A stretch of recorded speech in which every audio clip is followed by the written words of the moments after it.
तो हेलो दोस्तों, इस वीडियो में हम लोग सॉल्व करने वाले हैं क्लास 9 मैथ का एक्सरसाइज 1.1। ठीक है, इसमें देखिए क्या कहा गया है। क्वेश्चन नंबर 1, इसमें कहा गया है एक शून्य। क्या शून्य हम लोग एक परिमेय संख्या मान सकते हैं या परिमेय संख्या इसको हम लोग कह सकते हैं, ये पूछा गया है। उसके बाद कहा गया है क्या आप इसे p/q के रूप में लिख सकते हैं, ये क्वेश्चन। और क्वेश्चन नंबर 2 में है 3 और 4 के बीच 6 परिमेय संख्या। और क्वेश्चन 3 में है आपका 3/5 और 4/5 के बीच 5 परिमेय संख्या ज्ञात कीजिए। ठीक है, तो चलिए देख लेते हैं क्वेश्चन नंबर 1। क्वेश्चन नंबर 1 का उत्तर होगा ये, क्या होगा, हाँ, शून्य को हम लोग p/q के रूप में लिख सकते हैं। जैसे 0 बराबर हम लोग लिख सकते हैं 0/8, या फिर इसको हम लोग लिख सकते हैं 0/3।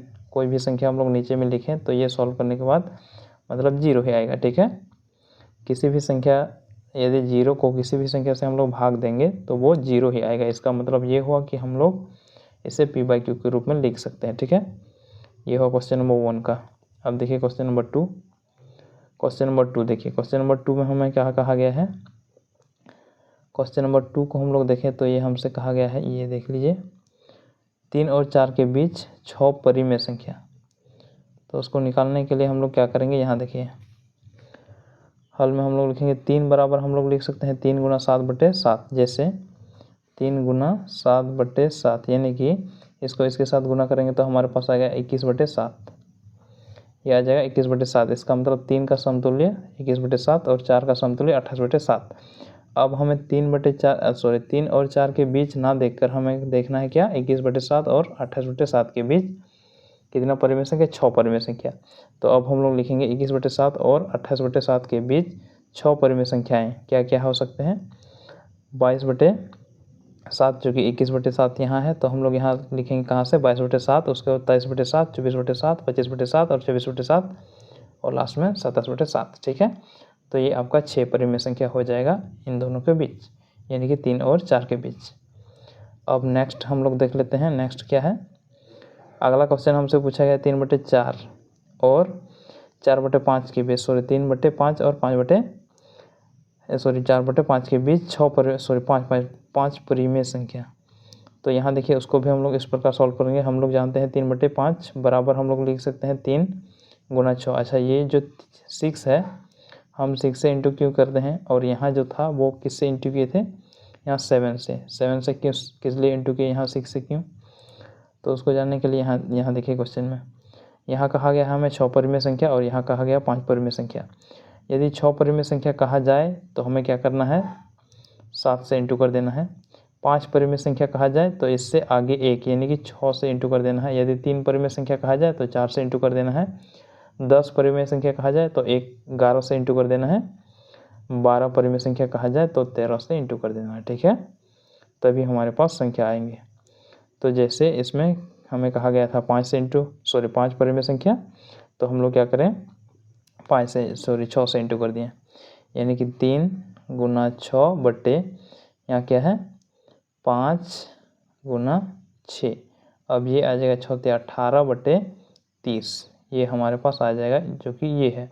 उसी प्रकार इसमें भी हम लोग इंटू करिए 6 से और डिवाइड कर दिया 6 से, तो हमारे पास आएगा 24/30, ये आ गया।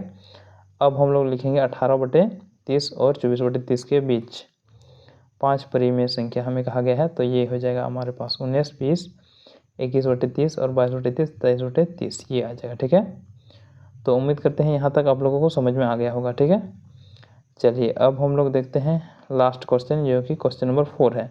इसमें कहा गया सत्य कथन और असत्य कथन हमें चुनना है इसमें से। ठीक है, तो प्रत्येक प्राकृतिक संख्या एक पूर्ण संख्या होती है, प्रत्येक प्राकृतिक संख्या एक पूर्ण संख्या होती है।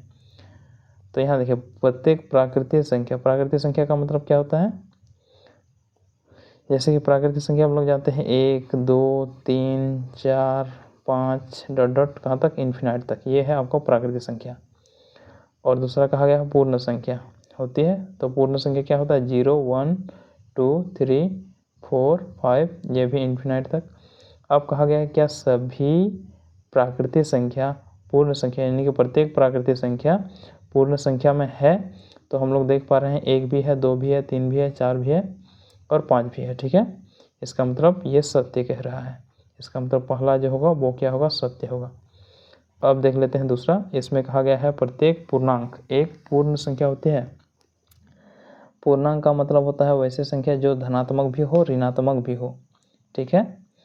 तो हम लोग लेंगे जैसे कि मान लेते हैं -3, -2, -1, 0, 1, 2, 3, 4, यहाँ भी इन्फिनाइट तक प्लस और यहाँ भी माइनस इन्फिनाइट तक और इधर प्लस इन्फिनाइट तक, ठीक है। ये होता है आपका पूर्णांक। क्या होता है, पूर्णांक होता है, ठीक है। अब उसमें कहा गया है कि प्रत्येक पूर्णांक एक पूर्ण संख्या होती है। तो पूर्ण संख्या अभी हम लोग ने देखा 0, 1, 2, 3, 4, ये इन्फिनाइट तक।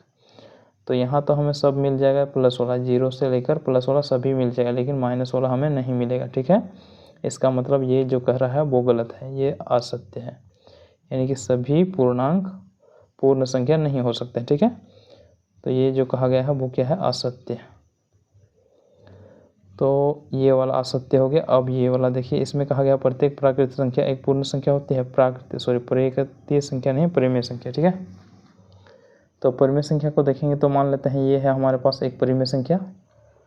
क्या ये पूर्ण संख्या है? तो पूर्ण संख्या तो नहीं है। पूर्ण संख्या क्या होता है, 0, 1, 2, 3, 4 ये डॉट डॉट इन्फिनाइट तक, ठीक है। तो इसका मतलब ये तो पूर्ण संख्या नहीं है। तो हम लोग कह सकते हैं ये भी जो कह रहा है ये भी असत्य है। तो ये दो असत्य हो गया और ये वाला सत्य है, ठीक है। तो उम्मीद करते हैं आप लोगों को ये वाला समझ में आ गया होगा। नेक्स्ट क्वेश्चन में हम लोग इससे आगे सॉल्व करेंगे, ठीक है। तो चलिए आज के क्लास को यहीं तक रहने देते हैं, फिर हम लोग क्लास लेंगे नेक्स्ट क्लास।